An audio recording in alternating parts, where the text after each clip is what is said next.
I'm Sarah from Cornwall Chamber, and today I'm joined by the lovely Karis from Finetta. Karis, you are the marketing manager, is that right? Yeah, that's my title. Yeah, so welcome first of all. Thank you for having me on. Oh, you're very welcome. So first of all, for anyone that doesn't know anything about Finetta, could you tell us a little bit about what you do?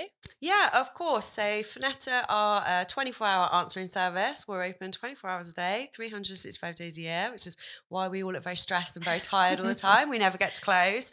And we are there to help businesses. So there's a myriad of reasons. I know you guys use us We when do. you're out at all of your events or you're out like today. So obviously we can pick up those calls and no customers are getting left behind. But we can help businesses grow. We can be that kind of stepping stone for them. Really good for kind of self-employed people or people with smaller businesses to give that illusion of the larger business. Yeah. So yeah, for any business, there's a way we can help you somehow. Amazing. So one thing is a slightly off maybe topic of Finetta, but obviously this is part of what you do. Part of your role, we do see you a lot at our networking events. Yes. And you are kind of like a really strong presence for the brand and, that's an important part of your role. Yeah. Something I wanted to ask you, we do notice in a lot of our events that we're still lacking maybe more of a female presence, particularly around like female management, as Yeah. yourself. Do you think there's a reason, or is there anything that we could do maybe? Do you think there are any barriers, or what do you think the reasons might be behind that? So I know you were going to put this question to me, and I'd actually read it earlier and I had thought about it. And I feel the representation is certainly a lot better than it used to be. And Yeah. not just with the man-woman divide, but with the representation across everything.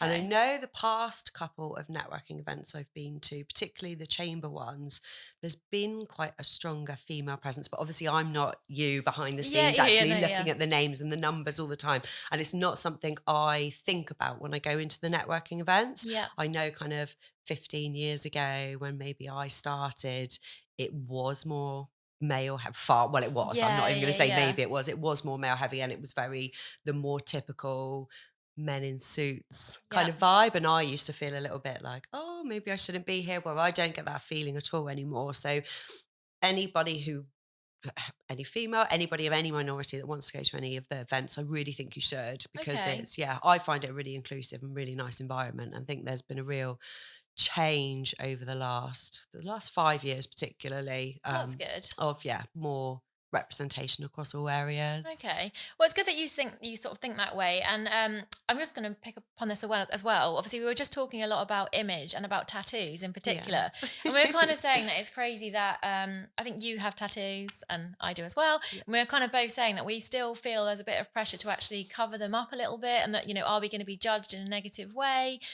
We've also just obviously appointed our new CEO, who is also a big fan of tattoos, and so if we talk about like the shift in culture, I think you can really see that, and people are becoming more comfortable, especially in the kind of like management or leadership roles. Do you think that's changed in the last since you've been with Finetta? Like, do you feel more comfortable, or you still feel like there's a bit of a taboo around it? I think that there's definitely been a change. I think since COVID, a lot has relaxed. That's very with true. people working from home, and I think the flexible times, and I hate to say it, but with the millennial and the Gen Z divide, and I think the Gen Z are coming up, but they're kind of pushing back on all of those standards that we had to come to. Like, I'd never have worn Dr. Martens to my job 15 years ago. Yeah. I would never have had my head shaved. I used to take my piercings out if I went to a job interview, if I went anywhere where you'd have all tattoos covered, all piercings out.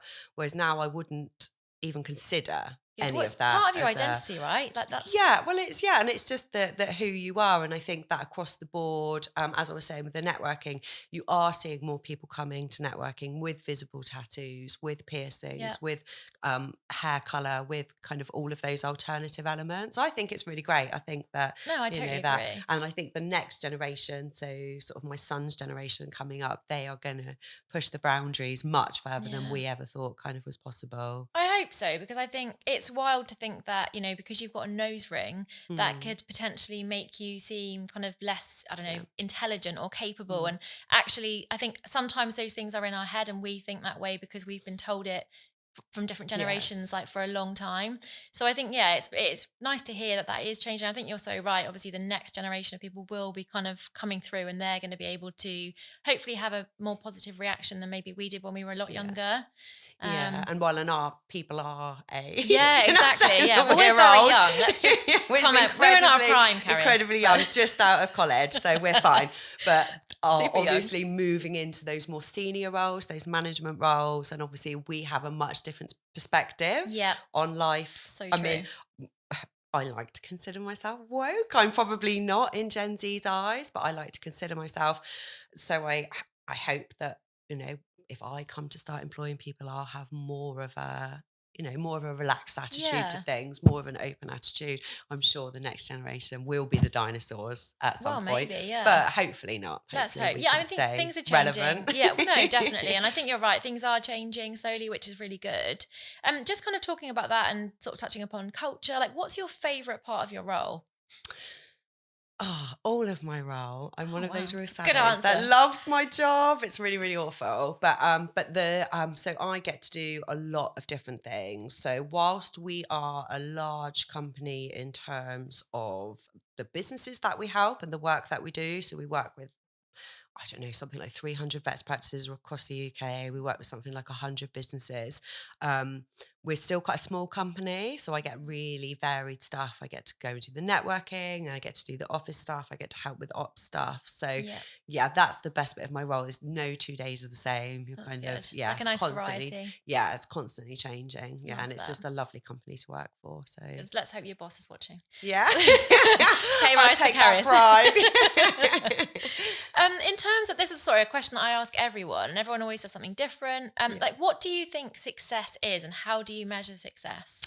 So success for me is, I would like to say being happy with yourself, but obviously we don't all achieve that all of the time.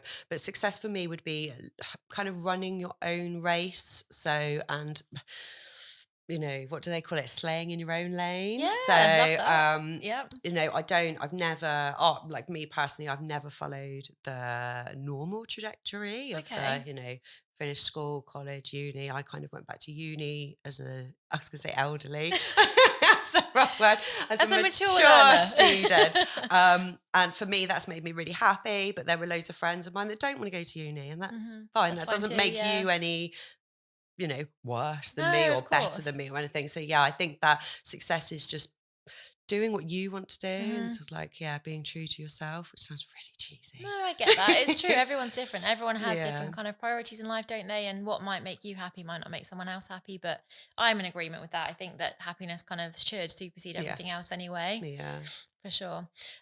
So in terms of like what you're doing at Finetta at the moment, is there anything kind of coming up that's particularly exciting, or is there anything you're looking forward to? I mean, obviously I know we're kind of coming to the end of a year. Yes. But is there anything kind of exciting you want to talk about? Asked me a couple of weeks ago when we were supposed to do this. Yes, we had the wonderful chamber show coming up. And how was that? It was great. I didn't make it, unfortunately. So we were at a different show up in Exeter, which was fantastic as well. But yes, summer's quite a quiet time for us, I think, because Cornwall kind of business slows down because obviously we've got the tourism season ramping up. So I don't think we've got any shows or anything to look forward to at the moment, but just our general day-to-day, everything's always exciting in the office. So, and obviously you're part of your role, you are a manager. So in terms of being a female manager, do you have any kind of top tips around sort of maybe a bit around confidence? And I mean, do you see a change in yourself kind of even from like 10 years ago? Are there things that you perhaps struggled with then that you don't now and you kind of learned from other people? Or is there anything you'd kind of say to someone, maybe there's someone that wants to take that next step to become a manager, but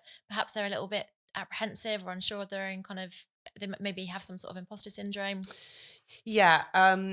You will learn while you're doing it. So there's quite a lot of jobs that in the past I've been quite scared to go for, or thought, well, I can do half of that, but I can't quite do all of it. So I'm not ready, or I can't do it. Well, you can, because, you will learn as you're doing things. And that's the only way, isn't it, to get out of your comfort zone. And now I do even things like this podcast is not with it.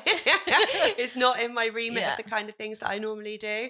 But you have to keep pushing yourself and trying harder. And if you wait until you're ready, you'll never do it. You'll never do it. So just go for the job. That's my advice to anyone. Go for any job that you want to go for, because, you will learn. And I guess people can only say no, right? Exactly. So you've got nothing to lose. Yeah. And what about, I know that you do work really hard, and I know that you're very busy and there's kind of always something going on, but do you have anything outside of work that really helps you kind of keep you sort of grounded and level, that really helps your performance at work?